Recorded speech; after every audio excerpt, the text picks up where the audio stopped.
I was asked to look at this rather long truth table set of symbols and kind of give a secondary explanation as to what's going on. Let me kind of go back to the notes, and actually let me go back up here. Okay, so we have what's called a conjunction. This is an and statement, and the only way an and statement is true is if both parts are true themselves. So true and true means together they are true. If I have an F anywhere in the series of statements, then the and or the conjunction is false. A disjunction or the or statement just has to have a true anywhere in the choices. So T or T gives me true, true or false gives me true, F or T gives me true, and two F's give me false. So in other words, if there's no T anywhere in the or, then nothing I can do about that. It's going to be false. And then the third thing is we need an implication. Now this is kind of a tricky one in that if they match, so two T's, then we get a T.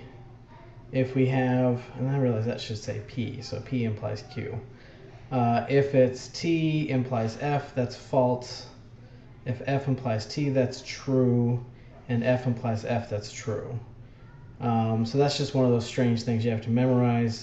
Just sort of why that works out that way is if I know the first statement is true and there's a linkage in the second statement, and I know the second statement is true, then can I say the first implies the second? Yes, we can say that.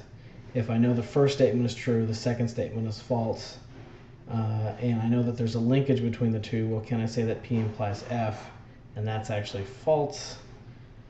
In my opinion, this is where it gets weird. If the first statement is false, then there's no sense to even, I'm sorry, take that back. If the first statement is false, but the second statement is true, then the second statement is always going to be a true statement. And then if they're both false, it's actually true that the first one's false implies that the second one is false. So anyways, let me go back to the actual question itself. Okay, so here we start with P implies Q. So I'm just going to look at these two. True implies false. And so if I'm not sure, I can go back and I can see true implies false is actually false. So that's an F. Here we go, true implies false. Okay, that's another F. So it's a repeat of the first. FF is T. FF is T. Okay, now we're going to get several of these statements, so I just got to be patient here. Now we're looking at Q and R. So Q and R, TT, okay, so that's true. Let's see, FT is true.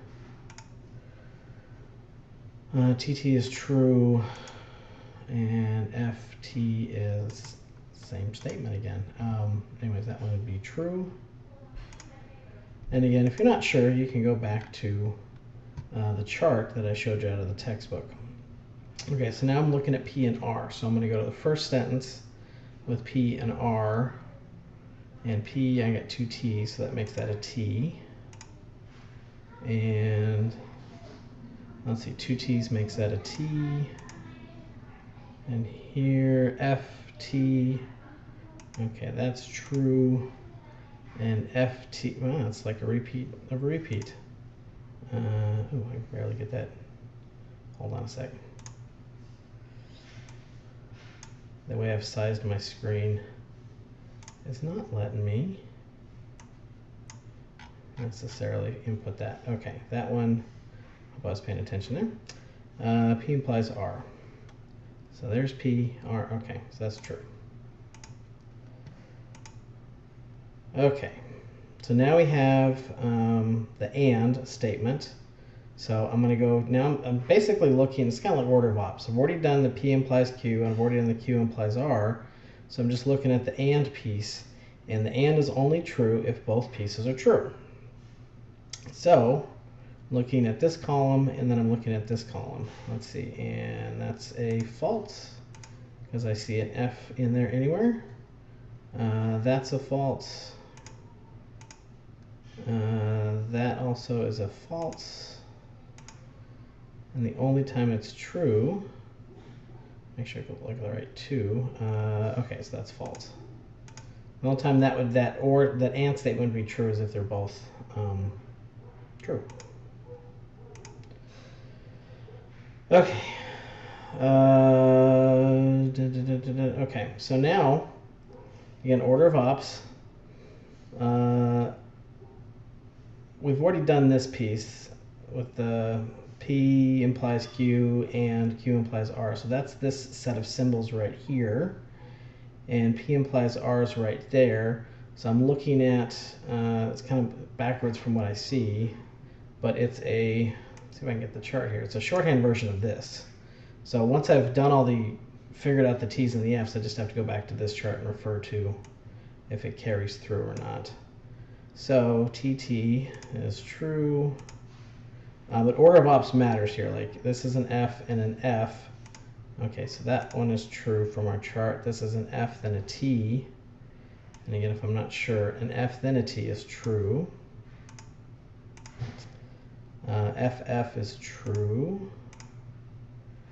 TT is true. FT, and FT is true. TT is true. And TT, well, okay, never mind. That wasn't that bad. Okay, so then it's going to ask you to compare the two, but if you break it down one small step at a time, it's a little bit more manageable than all at once.